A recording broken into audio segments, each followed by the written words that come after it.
justement, parce qu'effectivement, ce que tu expliques là, certains vont le comprendre, d'autres pas du tout. Quoi qu'il en soit, il n'y a jamais de satisfaction de la mort d'une personne. Je pense que là-dessus, tu es d'accord. Bien sûr. On n'est jamais satisfait quand quelqu'un décède. Bien évidemment, on voudrait que ça se passe autrement. Par contre, là, je pense au dernier refus d'obtempérer. Chaque cas est différent. Il y a eu un monsieur sur la route. Un scooter, un vélo et il y a un homme qui est soit à l'hôpital, soit décédé. Là, on est d'accord ou pas? Tu parles du dernier, lequel? Il y a eu là un refus d'obtempérer, il y a eu un monsieur, je suis entendu comme quoi il a été... il y en a tellement que je sais pas lequel on parle là. On imagine. Bon, là il y a eu une affaire comme ça à vérifier pour ceux qui regarderont. La réalité c'est quoi? C'est que ce monsieur, ça pouvait être, pour ceux qui regardent encore une fois, votre père, votre oncle, votre frère.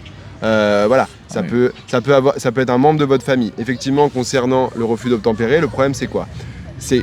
Est-ce qu'on laisse filer et tant pis, tout le monde est en droit de plus s'arrêter au contrôle de police. Et dans ces cas-là, moi je vous fais des coucous et je continue ma route.